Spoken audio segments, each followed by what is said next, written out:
Good morning. I'm Jeff Hammond, Executive Director at the International Ground Source Heat Pump Association. Welcome to the IGSPA January Town Hall.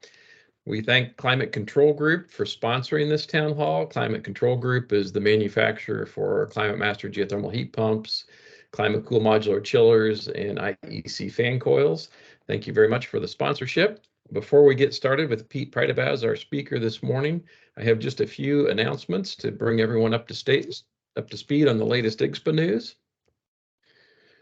We are accepting abstracts for our 2024 Town Hall webinars and Dig Deeper webinars. There are two places you can go online. If you go to igspa.org, you'll find a choice under the Training and Events menu. Just go to the Training and Events calendar, and there's actually a link right there to the abstract form. Or you can go under Publications and click on Town Hall and Dig Deeper webinars, and there's an abstract form there as well. So if you have a topic that you'd like to speak about, please fill out one of those forms. We have spots available for both webinars in 2024. And the Town Hall webinar is a little bit more broad topic. The Dig Deeper is more technical. So, let us know what you'd like to speak about. We'd love to hear from you. I'm thrilled to announce the next conference. Our IGSPA annual conference is normally annually. This next one, we're moving it just a few months back so that we can have a spring conference instead of December. So our next conference will be March 11th to the 13th of 2025. You'll be seeing a lot of details here shortly, but I wanted to at least give you the dates so that you can have those on your calendar.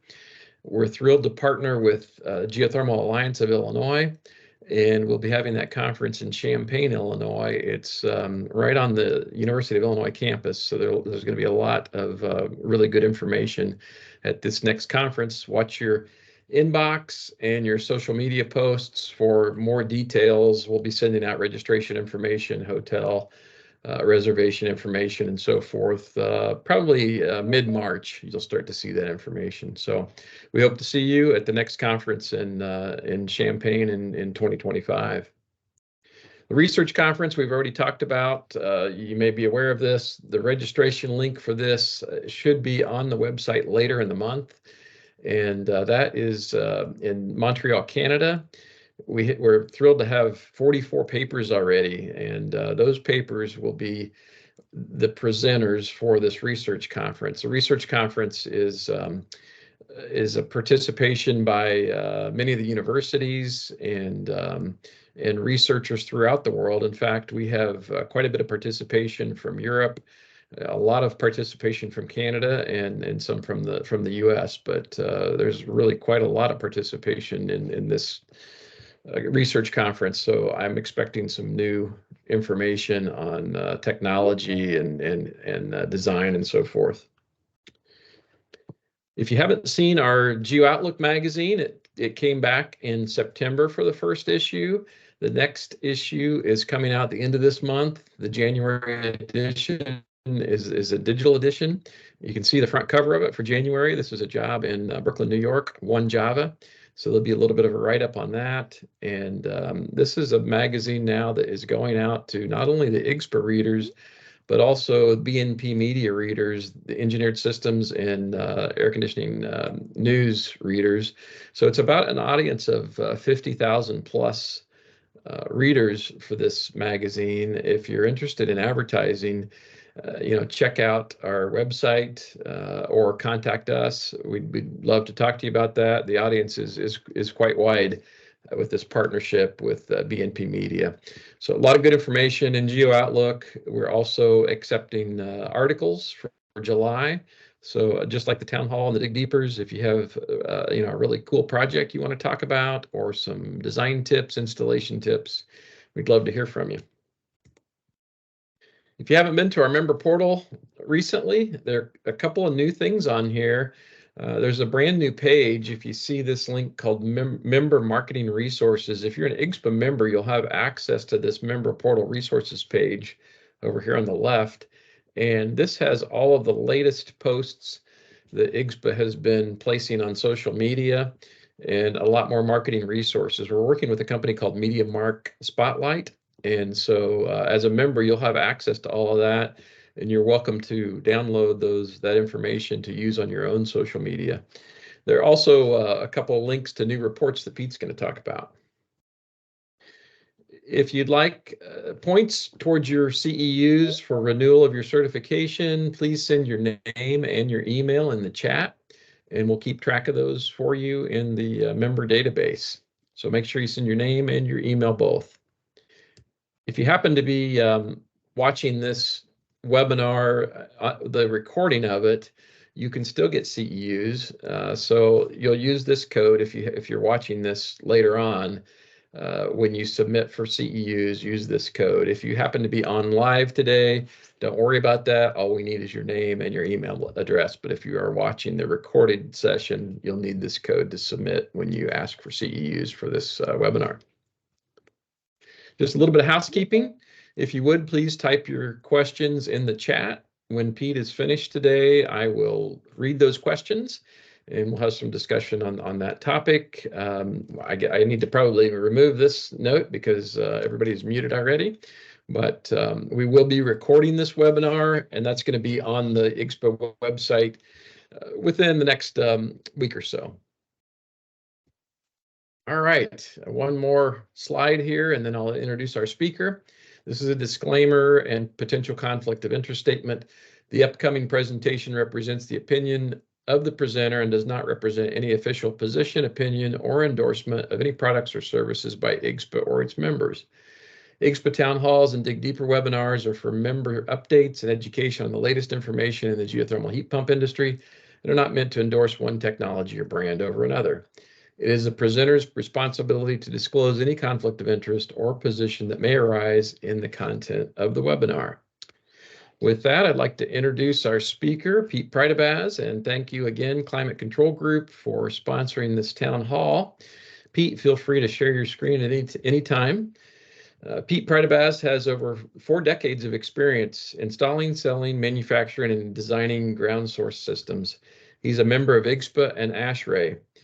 When the steel mill closed, needed a new trade, Pete found his way into the HVAC industry, literally starting from the ground up, hanging ductwork. After learning how an air source heat pump worked and learning how a ground source heat pump worked, there was no turning back. Pete left the contracting business and migrated to wholesale. As his knowledge base grew, he helped start the first ground source heat pump department in a distributor in his area. Realizing the industry was in its infancy, Pete saw a future. He moved to manufacturing and became the sales and marketing manager for a premier innovative manufacturer of ground source heat pumps. Since then, Pete has consulted with distributors and manufacturers on how to distribute, support, and sell ground source systems.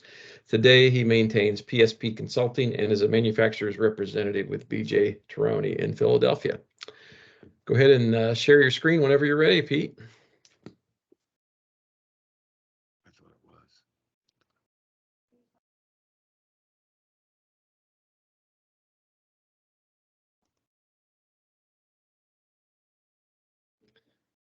Hi, I'm Pete Prydybasz. Thanks, Jeff, for a nice introduction. I appreciate that. I'm honored and excited to be a part of this series with IGSPA. And I thank B.J. Terroni for supporting this webinar. And I hope my experience and knowledge will, bring positive and helpful thoughts when answering a call for a geothermal heat pump installation.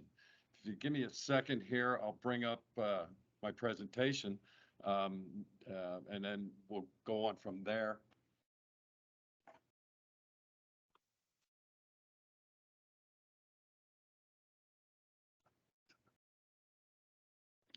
Give me a second.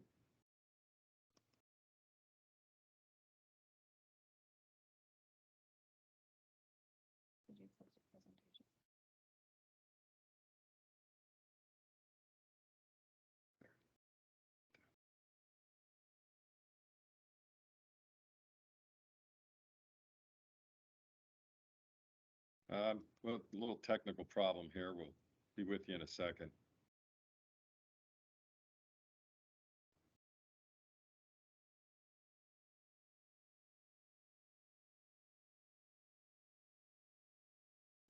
While we're waiting on Pete's screen share, we do have one question. Can you pronounce your last name for this person, Pete? My last name is Prydybasz, and it's 3 syllables, Prydybasz, and it's Ukrainian and been mine for a long time. Very good. Thank you, Pete. We can see your screen fine now. Okay, good. So as you look at the screen, you'll see 1, 2, 3, 4, 5, 6 projects. The one on the lower left is Whisper Valley.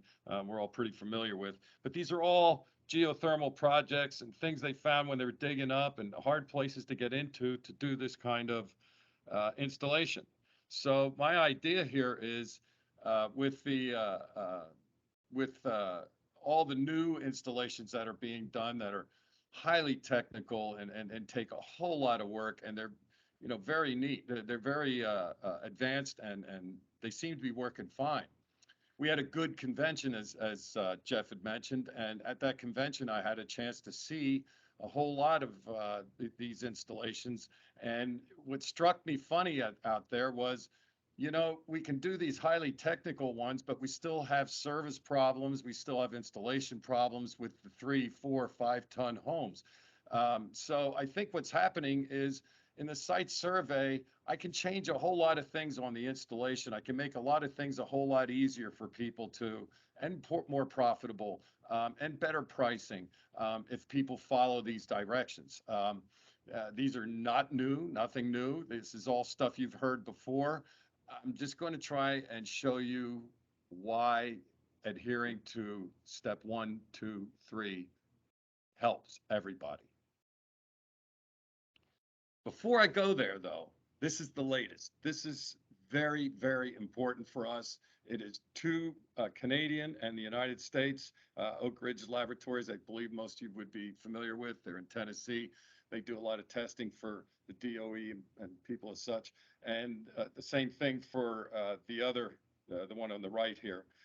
That one is a Canadian study on geothermal heat pumps. And I want you to read those. I can get you the links if you want them. Just tell Jeff that you would like to have that link, and he or I could email it to you or text it to you or whatever. But these two are extremely positive, leaning towards geothermal. It is the one report actually says that by using geothermal, all the worry about EV and all this extra electric load on the grid would be geothermal is a major part of that to try and keep it as an even load, which the grid can support an even load. It can't support the hard and the light loads that come in, like, for instance, the weather we're having right now. I mean, last night you would have been using a whole lot of electric. Today is a fairly mild day. You're not using so much electric. But they went to all the trouble to produce that extra electric last night. They could use it, if that would have been more even, it would be easier to maintain. So I highly recommend you guys to breeze over this, read them a little bit. It's good. It's good news. It's very good news. So it's 5 steps towards a good install. I'm starting with the first step here, the site survey and sizing. There's another part that goes to the inside work, a design, the distribution, flush and purge, and commissioning the job, which these are more training as opposed to just kind of wanting to know. We all know what a geothermal heat pump is. This is the heating and cooling side of it. It's a simple explanation that we should be using when we talk to other people. All it does is move heat. You realize an air conditioner is a heat pump. All it does is move heat outside. So they're all the same principle. There's no rocket science involved here. It's a very simple principle, and we all should be familiar with that. The source is the most important part of this installation. It's also the most misunderstood expense out there. They want to talk about tax credits and this and that, and I think it should stand on its own. I believe once you install that source, you're done. I've had a geo in my house for 30 years. The electric's gone up slightly, not near as much as oil or gas. And it's always available to me. It's out buried right aside of my home. So, it represents 75 to 85% of the BTUs required in a building. It's permanent. It's in there for good. So it must be done correctly. The site survey will help illuminate things to make it be installed correctly. It has to perform right, install it correctly, probably will. And no two of them are the same. So when you look at Whisper Valley, I don't know what they did to design those loops or size those units, but I do know, you'll see further on in here, that you should take the time to size every loop. We have many ways to do it, so you don't only have one way. Site survey is going to help you define which is the best one to fit your particular situation. If you choose to pick something wrong, uh, you're going to incur an expense that may not be needed. And there you go with your price problem again. Sorry. So as you're explaining value to these people, this is the whole thing. If you look at any in the colored columns there, you have TC, which is total compressor, and you have HOE, which is heat of extraction. And they're all in MBH. And if you look to the far left, it says entering water temperature. I really don't care what temperature you take, but if you go to 40 and use everything's pretty much based on a 4-ton unit throughout this presentation. So I'm looking at 12 gallons a minute. If you divide those two numbers, the big number into the small number, the gazinta, I believe that you will come up with somewhere between 75 and 80% of the BTUs required on the heat loss of the house is coming out of that loop. That's the bottom line, 75 to 80%. So if you figure out a heat loss, that 75, 80% carries you all the way down to at least the balance point of the house and probably further. So, or any building for that matter. So that's, so what is this? Why do I tell you this? Because I see it as an energy annuity. Um, I put my loop in 30 years ago. 30 years ago, that loop cost me X amount of dollars. It's probably more to install right now. But at that point in time, it was $1.25 or something like that for a gallon of gas or a gallon of oil. Oil's $5 a gallon now. So my loop cost me 30 year ago dollars. I've not put another penny in it since. There's your annuity, constantly returning BTUs to you. So what do? Well, first thing you got to warn yourself out is rule of thumb. 150 foot a ton, 175 foot a ton. Only place you can use a rule of thumb is here. The design of the system, just to give an estimate. How about a load calc? If you did a load calc on every house you did, I wonder how much that would change every loop you've ever put in. Load calculations are important to size the unit, and your loop is a direct representation of that heat loss and heat gain. So let's do a load calc. I mean, it doesn't take very long, and there's a whole lot of ways to get a hold of a program that can do the load calculation for you. 15, 20-minute, little bit of measurement. Here's why you got to change these loops, or I should say, evaluate the loop that you're putting in on in this territory. This is Pennsylvania, of course. It's a geologic map. If you notice, there's what, 5, 6, 8 different colors through there. I'm in the eastern part of Pennsylvania. So a contractor that works in my county, he's going to see anywhere from 3, 4, maybe 5 different kind of geological uh, uh, formations in Pennsylvania. So how in, a county's probably, maybe 15, 20 square miles, 30 square miles, something like that. And a contractor will cover all those. So how can he be sure that this house needs this loop or this loop needs this house, or should I use a loop? Should I use a pump and dump? What should I do? But there's the proof. Now, if you looked at this all across the United States, I only chose Pennsylvania because I'm a little, geologically centered. So because of that, but if you looked at the United States, until you get to the Midwest, there's all kinds of formations. So it's all kinds of dirt. So it's all kinds of thermal conductivity. Here's different soils. It's showing you the percent of sand, the percent of silt, the percent of clay, thermal conductivity, thermal diffusivity. People say, oh, geez, I don't know what that is. I don't know where to find it. These lookups are prevalent all over the internet. If you type in U.S. Geological, any of that, it gets led around. As a matter of fact, there's a program out there. I'm not going to mention the name, but there's a program out there that when you get to this part of the sizing, you click a download and it brings you right up to the internet. And all you do is type in what do you call it, a GPS location, and it will tell you what wells were drilled in that area, what they found in those wells. In Pennsylvania, most wells are supposed to be uh, registered after they're drilled, and there's a description of what that hole produced when they, drilled down through. So you can find all this stuff out. It's not a mystery, not like it used to be.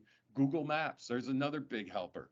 You're going to see a little bit later in this presentation that Google Maps can give you an idea. That's your rule of thumb. Okay. Oh, gee, look at this place. Well, I wonder what that is. And I've had many a building owner on the phone where I pull them up on Google Maps and we start, we'll look at this. Can I get a truck in here? How about that? What about, is there electric wires there? All these questions can be answered very simply these days. Years ago, I understand it. When I started in this business, there were no loops. It was all pump and dump. So now I have a choice. I can do a horizontal, I can do a slinky, I can do an 18-inch slinky, 36-inch. There's a reason for this, because there's that many different kind of properties.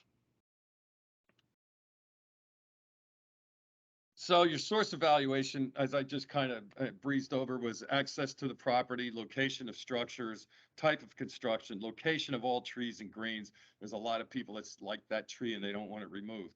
Ponds and waterways, future activities. Are you going to put a swimming pool in? Are you going to put a tennis court in? A basketball court? Anything that might affect where you put the loop, whether it be horizontal, vertical, or whatever. And what this can all be put down here on this example site survey form, which is available from IGSPA. I'm in the process to help us out a little bit. I'm going to print up a couple tablets of this so we can just pass them out for helping these guys. And they can locate on this grid all the little things. And I'll show you what happens here. So you pull up to this guy's property and it says, what's under here? Well, what is under there? I have no idea. Nor does anybody else. Probably even the property owner doesn't know. This is what's under here. It's a blank page. There, now we got it. So as you can see, the homeowner electric line, homeowner gas line, unit sewer line, homeowner sewer line, another house, homeowner water line, utility line. So where am I going to pull in here? Where am I going to do my loop? Or maybe I have a strong enough well. So these are the questions that you can answer with a site survey. So why size a loop? Good. So here I'm looking, this is a result of a sizing with a, what do you call it, slinky loop. So I have average burial depth 6 foot. And maybe I don't have enough room on this property to deal with 251 foot length trenches or 5,000 feet of pipe. Where am I going to get that into the dirt? How am I going to do it? Well, this is a little bit better. So I dug 2 foot deeper and look at that. I reduced it 1,000 foot of pipe and 50 foot of length. That's important. Now maybe it fits in there. If I dug it even a little deeper, I have less pipe and less length in the trench. Saves you money too, 1,000 feet of pipe. What's that cost in salt? Now, we're not the only ones that got to come up with these answers. IGSPA, thank goodness for IGSPA. They supply all these books, they update these books. There's another manual, a big main manual that gives you all the little technical formulas that you can use if you do it longhand. There's Kavanaugh, Dr. Kavanaugh has a program called GeoKiss out there. There's LoopLink. All these programs are good to evaluate where you're putting these loops and where you're putting, what should I do on this property? You have no idea. Mink Hollow Estates. This is kind of interesting. This is a project up in the Poconos of Pennsylvania. It's 30-some homes total, 35, I believe, was in it. And it's in the middle of nowhere. So you wonder even how they get electric. Well, I'm going to show you a little video coming up here that's going to explain this. This development has been finished for a couple of years. I've get hardly any trouble from them at all. I mean, there's 35, 38 units installed up there. So you're going to have a problem here and there maybe, but I'm telling you, I'm not getting the phone calls. So these are all done with standing column wells, all 38 homes, all the same way, which is kind of amazing because who would think that there would be an aquifer that big? The only way we knew that was USGS. So this was able to be known before those homes went in. So these homes went in with a heating system that was cheaper than ever using any kind of fossil fuel or any combination of air conditioning or heat at all. And then they're geothermal and they're on the well, which is the most efficient way to do this. So a site survey was the only way that you could know this. So that saved everybody tons of money on the installation. It's saving the homeowner day in and day out on his cost of operation, and they're comfortable up there. Plus, you'll see when you're going to see this here. This is a little flyby, so to speak. If I can get it to go. There we go. So this is Mink Hollow. And as you notice, I was telling you about geology. Take a look around the horizon there. It's amazing. I mean, you got hills and dales and valleys, and now you're looking at the homes here. They're all reasonable sized homes. There's nothing wrong with any one of these homes. They're very nice, modest homes. But guess what you don't see? Tanks. You don't see pipes. You don't see outdoor units. And now remember, these people are up in you see where this is, it's highly remote. You would know if somebody's next door neighbor is running his outdoor unit. You would know that. So it would make your pool, as you see in these people's places, and their patios a little noisy. But you don't see tanks. Once in a while, you'll see like a 300-gallon propane tank because somebody likes to cooking with gas. That's their prerogative. But other than that, it's all geothermal. All those homes are geothermal. And here you are again at that horizon peak. All that is who knows what's underneath there? The USGS does. So you can find all this information out in a good site survey. That's how they figured that out. Like I said, it was a cheaper installation than any fossil fuel could do. But see that? That's all such different there. And then you got the mountains right there. Who knows what's in those mountains? I guess some of it's slate, some of it's limestone. But you're not affecting anybody, just yourselves. So it makes for a nice, clean,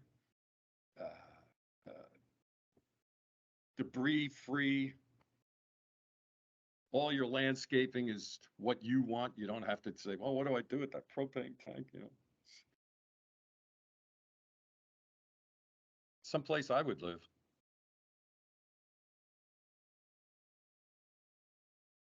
So I guess you get the idea there.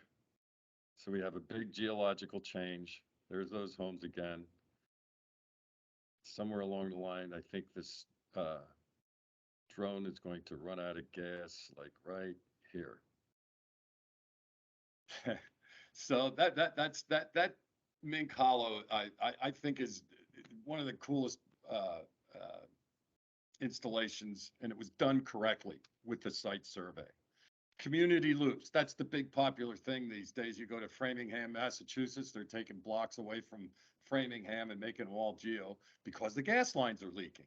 And the gas company, of course, doesn't want to put money into the capital expense of repairing all those pipes. So the move with a lot of people are like, well, let's just put water in those pipes, then we'll never have a problem with them, and we'll use geothermal. So, the funny thing about this community is, you see the red dot there in that one house, just off center a little bit? That's where I grew up. I spent most of the 60s and a little bit of the 70s in there, and it's right across the street. You see the big field, and then there's, I guess you can see this.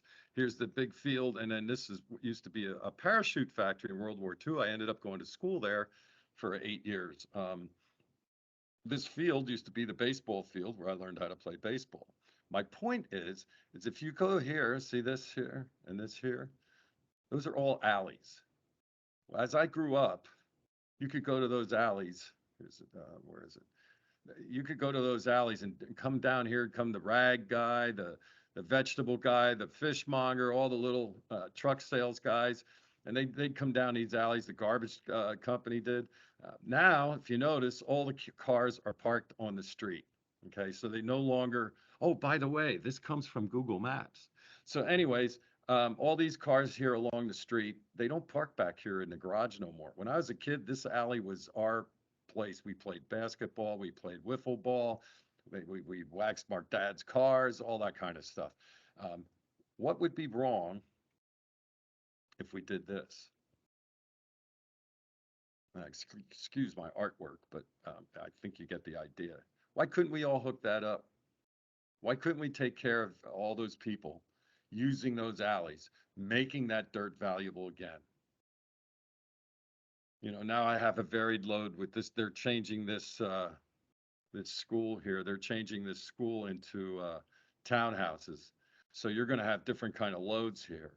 So if I could get this all tied in together somehow, um, it would work. It would be great. I'd have a varied load. Some of these homes are no longer homes. They're little stores these days.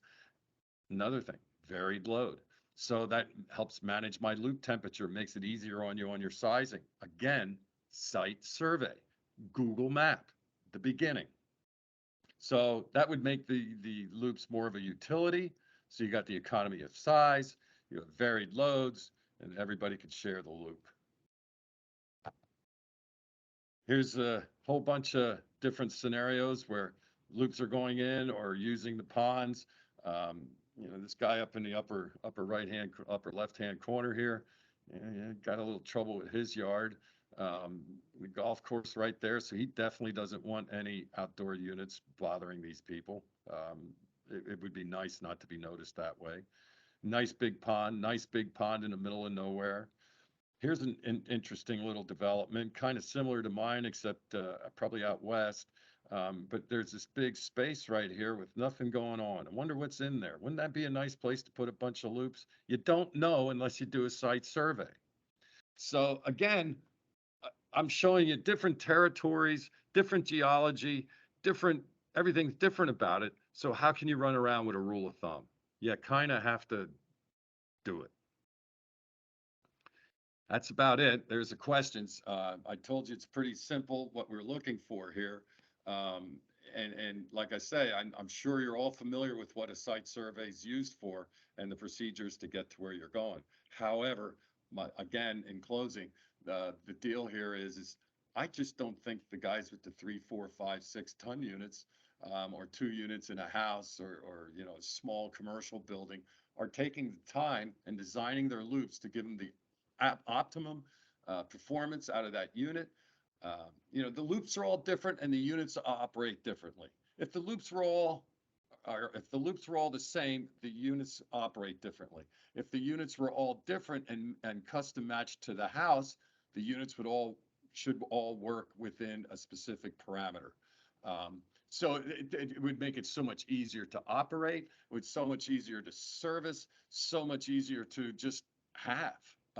That you get what you expect. And we all know the higher the temperature, the warmer the air, the more comfortable the people are. One of the first things that turned me on to geothermal was, you know, I started hanging ductwork, you know, like 40 some years ago. I hate to tell you how long that is, but I started hanging ductwork. And when I was in these people's basements, I'd sell them the air cleaner and the humidifier. And boss said, well, you're done. You know, if you come in dressed better next tomorrow, I'll make you the salesman, but you're done hanging ductwork. And like, I was glad for that. So they sent me off to a factory to learn what a heat pump actually really does. And I came back and I said, hey guys, it gets cold where I live, you know, and as it seems as it gets colder, the heat pump gives me less heat. Why would I want to do that? He says, come with me, took me out in the country, and there's a guy with 2 pipes coming out as well. First thing I ever saw was a standing column well. And I got to that job, and as soon as I seen it, the well, I knew the well was always a standard temperature, and then it changes a degree or two a year, and that's it. As soon as I saw that, that was it. I was geo ever since. And like I said, that's 40 plus years ago. So that site survey really does matter, and I really believe that we should police that a little more than we do at this present time. Rules of thumb, no good. So that's it. I'm going to turn this back over to Jeff, and I'll answer any questions you may have. Thank you. Thank you so much, Pete. Great information, and it's important to talk about that site survey. If we can start out with a good system right away.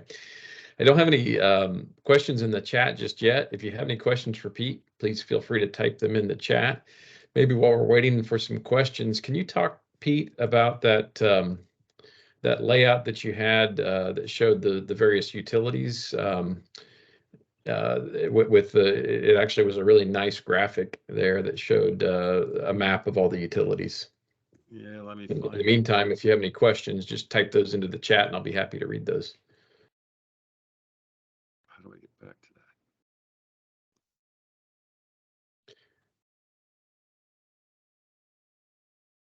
Yeah, you don't necessarily have to share it if you don't like, Pete, but it was Oh, I want to share it. I just can't find okay. it. I probably ran through that too quick.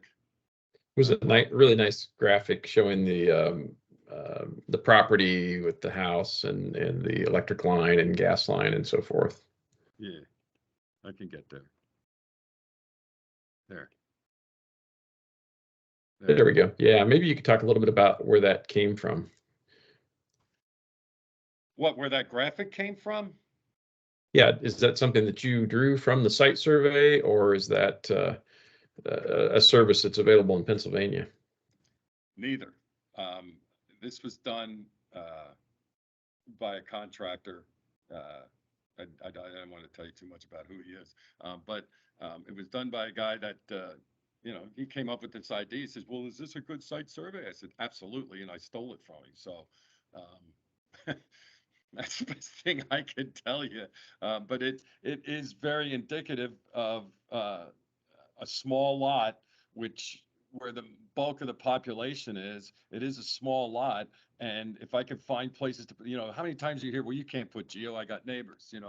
I've done a geo job in Philadelphia where we drilled two 700-foot holes and did a 28 apartment building with a pump and dump system, a couple water-to-water units, and some air handlers. So they weren't actually air handlers; they were what you call chilled beams. So again, it goes back to how do you find this information out? Well, it's easy to find out where the electric is. Go to the pole and walk backwards. That's one. You go, what's that, 1-811, I guess it is. You dial 811, and that's the what's underground. I think that's the number. But purposely, I think if you go out to the job and you evaluate the job in person with the building owner, he's going to be able to fill you in with a little bit of that information. The city or township, they're going to have some of that information in their records. So, as a contractor, I think you really should spend the time to do that. Beside it, it's the first time you get to talk to that homeowner. So if that's the first time, or building owner, if that's if you're talking to them, you have a good chance just to make your sale that much more solid. Plus, you're going to be able to do it that much more efficiently. So it's important, this is a perfect view of why you need to do a site survey. Perfect. Yeah, no, that's great. That's really good, Pete. I appreciate the clarification there. Ruben had a similar comment in the chat, and I noticed that there was a person who's not able to chat, so I've turned off the restriction on cameras and microphones. If you have a question and you can't chat for whatever reason, feel free to speak up or raise your hand, and you can do that. through your microphone. But Ruben mentions the sources of information for site survey, utilities, geology, et cetera, vary a lot by region. Is there anything we can do to make this more readily available? In parentheses, a central resource guide, et cetera. I'll take that question if you don't mind, Pete. I'll be my guest. That one actually is a project. It's a high priority on IGSPA's list. It's going to take a little bit of time, but we're working on it with our advocacy committee.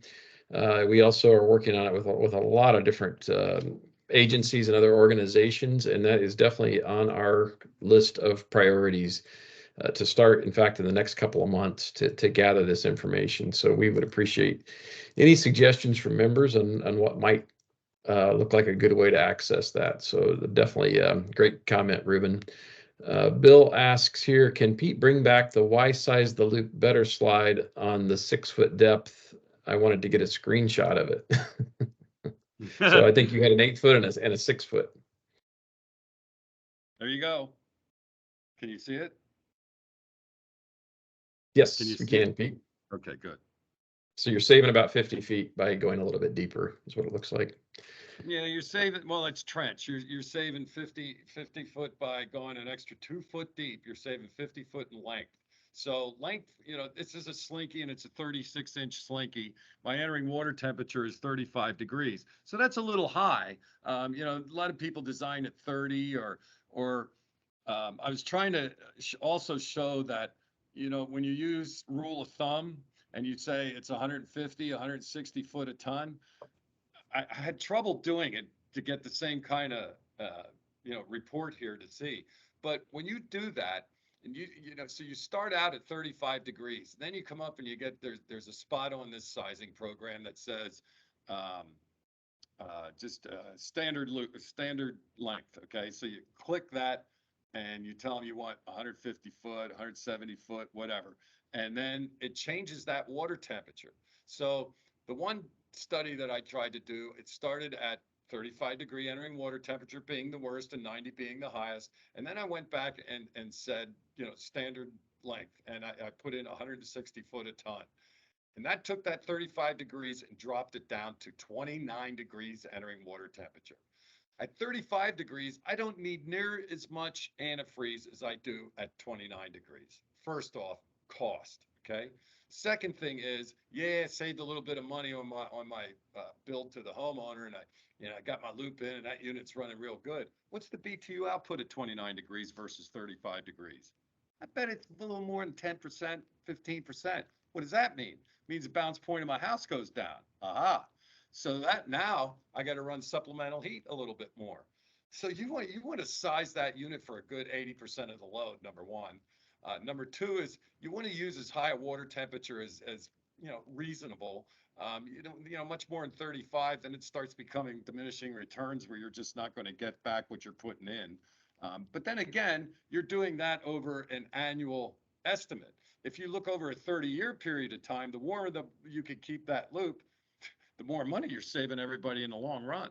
So if you got somebody that's looking into the long-term end of the deal, they may understand that. There's some people that just want a geothermal, or they can't have anything else and they don't want to do what you call oil or anything like that, or anything but a central distributed fuel.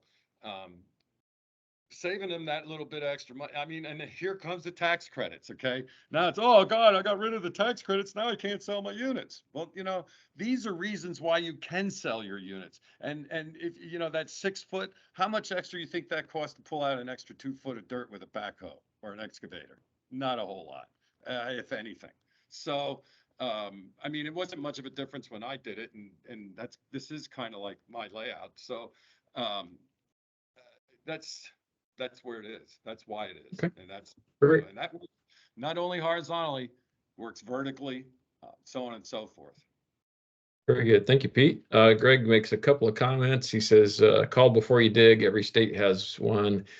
And building credibility as you build a site survey is a good thing to do as a contractor. Shows you care and know what you're doing. Ruben asks for someone to share the 2 links that you mentioned, Pete. If you go to the IGSPA website, IGSPA.org, and you log into the member portal, you'll see on the resources page those two links. If you don't have an account on the member portal, there's also a news article on the homepage that has there's an article about this the DOE report, or simply send an email to info@igspA.org and we can send you those links. But they are readily available out there if you go to igspA.org. And we have a question from Scott. He asks, have you run into any environmental issues and/or fisheries roadblocks with respect to using lakes and/or ponds for geothermal closed loop and/or open, once in, once out piping applications? Any environmental issues, Pete, that you've run into? Only issues are ones that already exist, where they've stopped, they have maybe surface contamination and they don't want that to contaminate the well, that kind of thing, because you're not really sealing those wells the same way you do as a drinking well. So yes, there are restrictions out there. Those are long-standing restrictions.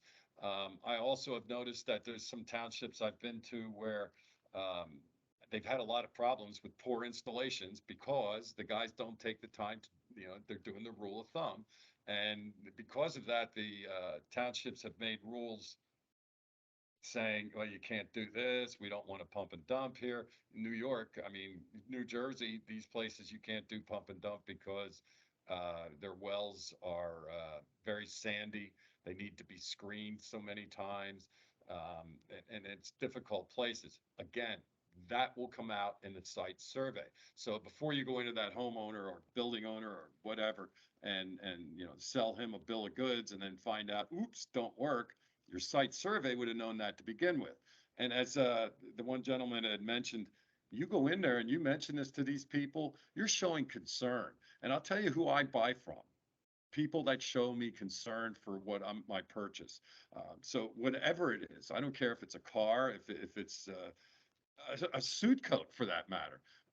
If if that clothier or that mechanic or whatever spends the time to make me feel comfortable in the respect that he is an expert, man, you got his trust. He don't care what it costs. Well, he does, but he doesn't really care, for, pennies, so you got that job, you're cementing that job at that point, you're ready to go. Very good, thank you. All right, we have about 10 minutes left. I did receive a message that there were some people who were not able to use the chat for whatever reason. If you have a question and you're not able to use that chat, please feel free to speak out if you like.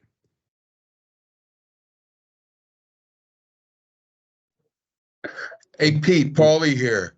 Can't you call 811.com for utilities underground? I think that's what it is in Pennsylvania, Paulie. Yeah, but I'm on a site right now. You can you can call 811.com and it comes up for every state where you can click and find out. Just food for thought. No, that's good. That's good. Thanks, Paulie. Appreciate that. All right. Absolutely. Jeff also posts here 1-800-DIG-RIGHT is a number to call. I don't know what that is in Canada. We may have some Canadians on here that can provide that information. And was there anybody else who was not able to use the chat feature? If so, please feel free to speak up. Don't want to miss anybody's questions. The site survey I mean, I can't stress its importance. Like I said, I've spent 40 years in this. I started as a contractor. I worked my way up through. I've dealt with warranties with manufacturers, warranties with wholesalers, the whole bit. And we all know that most of the warranties, most of the trouble is because why did they use that pipe? Why didn't they use this? I mean, this is geothermal. We're trying to save electric. We're rated on electric for everything to give our COP. So why would you use an 1.25 inch pipe when you could use a 2-inch pipe and reduce the wattage coming off of your circulator? All this. How many guys actually figure a pressure drop on their loop and flush and purge with the according 2 foot per second horsepower from that pump? Most flush carts have 1.5 horse pumps on them. You know, after you get 5, 6 tons, a little more, you're not hitting that 2 foot per second to pull that air out of that line anymore. The complaint is on a 2 horsepower pump. Not a lot of people have that 30 amp plug-in. They have it in their panel, in their breaker panel. They have a 30 amp in there. You have a dryer, you have a stove. Those are 30 amps. I can hog that up a little bit for, one little session to pull the air out of there. But again, it's a site survey. Do they have a 30 amp? If you know this all going in, when I sold for the contractor, you had to know the electric, how many breakers were open, could we move this, could we do that? And that was so that guy could load that truck up and go out there, boom, boom, done. Nobody runs off to the distributor and has to buy something extra. Nobody got to, call back and have somebody deliver something extra to the job. You have it down on paper. You visited. There's no questions you should have to ask after that. Excellent. Very good information, Pete. I certainly appreciate it. It doesn't look like we have any other questions at the moment. So we're about 7 minutes early, but I appreciate your time. Great advice. Thank you everyone for joining our town hall. And check watch your inbox, social media posts, go to igspa.org for all the latest. There is a training and events calendar on the website, which shows all of the town hall and the Dig Deeper webinars. And if you have any questions or would like more information about B.J. Terroni or Pete's presentation or IGSPA, feel free to reach out. Thanks everyone so much. Have a wonderful rest of the week and take care. Thank you guys. Nice to be Thank you, here. Pete. My pleasure.